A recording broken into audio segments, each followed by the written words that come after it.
Hi అండి, నమస్తే. Welcome back to Panaganti family vlog. మీలో ఎంతమందికి కొరమేను అంటే ఇష్టమో చెప్పండి. ఈరోజు అయితే కొరమేను తీసుకొచ్చారు. అదైతే బతికి ఉన్నాయన్నమాట అండి, ఫ్రెష్గా ఉన్నాయి. అది మా అమ్మగారు అయితే బూడిద వేసి తోమేస్తున్నారండి. మనం ఏంటంటే జిగురుతనం వస్తుంది కాబట్టి బూడిదైతే చేయి జారకుండా ఉంటుంది కాబట్టి మనం బూడిదైతే వేసుకొని తోముకోవాలి. మా అమ్మగారు అయితే చేస్తున్నారు. ఈ ఫిష్ అయితే కొరమేనైతే మనకి ముళ్ళైతే ఉండవండి ఎక్కువగా. పిల్లలకు కూడా పెట్టచ్చు. చాలా మంచిది, చాలా బాగుంటుంది కూడా. నేనైతే ఇగురు ఫ్రై అయితే చేస్తున్నానండి. ఇదైతే ముక్కలుగా కట్ చేస్తున్నారు. మనం ఏంటంటే మనం బయట చేయించుకునే కన్నా మన ఇంట్లో చేసుకోవడం బెటర్ అనమాట. ఎందుకు అంటే మన సైజు ముక్కలు క్లీన్గా చేసుకోవచ్చు. మనకి ఏ సైజు ముక్కలు కావాలితే ఆ సైజు ముక్కలు అయితే ఉంటాయి. ఇదిగోండి, ఇలాగైతే కట్ చేసేస్తున్నారు. కట్ చేసిన తర్వాత మనం కొంచెం ఏంటంటే ఉప్పు కళ్ళు వేసుకొని బాగా ఫిష్ని అయితే బాగా ముక్కల్ని తోముకోవాలి. బాగా అది తోమేసుకొని కింద అయితే కొంచెం జిగురుతనం పోతుంది కాబట్టి మనం పామాలన్నమాట. చూసారు కదా, ఈ విధంగా అయితే చేసుకోవాలి. ప్రాసెస్ అయితే ఎక్కువగానే ఉంటుందండి. నేను ఇవన్నీ కట్ చేసేసినవి ఇదిగోండి, నేనైతే ఒక దాంట్లో వేసి చూపిస్తున్నాను మీకు. మా అమ్మగారు ఒక్కొక్క ముక్క తీసి బాగా కింద పాముతున్నారు. చూసారు కదా, ఇలా అయితే జిగురుతనం పోతుంది.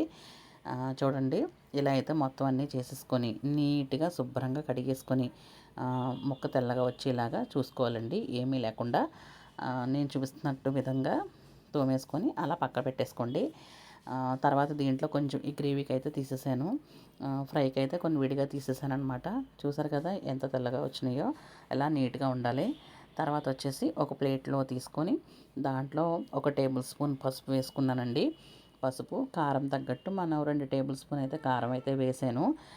వేసిన తర్వాత కార్న్ఫ్లోర్ కూడా 1 టేబుల్ స్పూన్ అయితే వేసానమాట. చూసారు కదా, ఎక్కువైతే నేను వేయలేదు. చాలామంది 2 టేబుల్ స్పూన్ అలా వేసుకుంటారు, కానీ 1 టేబుల్ స్పూనే వేసాను. వేసిన తర్వాత సాల్ట్ అయితే వేసుకున్నానండి, మనకి టేస్ట్ తగ్గట్టు సాల్ట్ వేసుకున్నాను. తర్వాత అల్లం వెల్లుల్లి పేస్టు, జీలకర్ర, ధనియాలు అన్నీ కలిపిన మసాలా ఉంది, అదైతే వేసాను. కొంచెం గరం మసాలా పౌడర్ అయితే వేసాను. ఒక లెమన్ అయితే స్క్వీజ్ చేసుకొని వేసేసుకున్న తర్వాత కొంచెం వాటర్ అయితే వేసుకోవాలండి. కొంచెం ముద్దలా ఉండాలి కాబట్టి వాటర్ అయితే వేసుకొని ఒక్కొక్క ముక్కకి అయితే నేను చూపిస్తున్న విధంగా పట్టించేసుకోవాలి. మొత్తం అన్నీ కలిపి ముక్కలు అయితే పట్టించేసుకున్నాను. పట్టించుకున్న తర్వాత ఒక హాఫ్ అన్ అవర్ అయితే కంపల్సరీగా మనం పక్కన పెట్టేసుకోవాలి. నేనైతే ఫ్రిడ్జ్లో పెట్టేసుకున్నానండి. చూసారు కదా, నేనైతే ఫ్రిడ్జ్లో పెట్టేసుకుని ఒక హాఫ్ అన్ అవర్ అయితే అలా వదిలేసాను అనమాట అండి. అలా అయితే ముక్కకి మొత్తం మసాలా అంతా పట్టి ఉంటుంది కాబట్టి మనం అలా పట్టేసుకొని పక్కన పెట్టేసుకోవాలి. చూసారు కదా, మొత్తం అన్నీ పట్టించేసాను, ఫ్రిడ్జ్లో అయితే పెట్టేసుకున్నాను. తర్వాత ప్రాసెస్ ఏంటంటే మనం పాన్ అయితే పెట్టుకోవచ్చు. లేదు అంటే కనుక నేనైతే మూకుడు పెట్టానండి. మూకుడి పెట్టేసుకున్నాను. మూకుడు పెట్టిన తర్వాత దాంట్లో కొంచెం ఆయిల్ అయితే వేసుకొని 1 టేబుల్ స్పూన్ అయితే ఆయిల్ వేసుకున్నానండి. ఆయిల్ వేసుకొని మరీ ఎక్కువ ఆయిల్ అవసరం లేదు. 2 టేబుల్ స్పూన్ అయితే వేసాను. వేసిన తర్వాత కొంచెం హీట్ అయిన తర్వాత నేను పసుపు వేసుకున్నాను. పసుపు అయితే కొంచెం కింద అంటుకోకుండా ఉంటుంది కాబట్టి పసుపు అయితే వేసుకున్నానండి. వేసుకున్న తర్వాత ఒక్కొక్క ముక్క నేను ఫ్రై చేసుకున్నాను, అంటే 3 ముక్కలు కలిపి ఫ్రై చేసేసాను.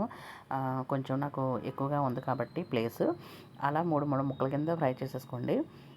లో ఫ్లేమ్లో పెట్టుకోవాలి. మిగతా నెక్స్ట్ వాయి కూడా అలా వేసేసుకున్నాను. చూసారు కదా ఎంత పర్ఫెక్ట్గా వచ్చేసిందో. సిమ్లో పెట్టుకుంటే అదిగోండి అలా అయితే టర్న్ చేసేసాను. ఎంత బాగుంటుందంటే ఎంత క్రిస్పీగా వస్తుందండి. చాలా చాలా బాగుంటుంది. పిల్లలు కూడా చాలా ఇష్టంగా తింటారనమాట.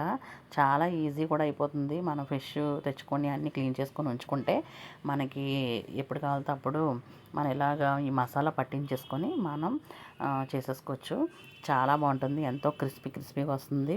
ముళ్ళులు కూడా ఏముండవు కాబట్టి మనం చాలా ఈజీగా తినేయచ్చు అనమాట. చూసారు కదా, రెండో వాయి కూడా అయిపోయింది. ఇంకోండి, నేనైతే ఎంత పర్ఫెక్ట్గా క్రిస్పీగా వచ్చేస్తుంది అనమాట. మీ ఇంట్లో వాళ్ళకి చేసి పెట్టండి. నచ్చితే లైక్ చేయండి, షేర్ చేయండి, సబ్స్క్రైబ్ చేయండి, బెల్ ఐకాన్ కొట్టండి. మీ ఫ్రెండ్స్కి రిలేటివ్స్కి షేర్ చేయండి. థ్యాంక్ యూ అండి. మరిన్ని వీడియోస్తో మీ ముందుకు వస్తాను. Thank you all.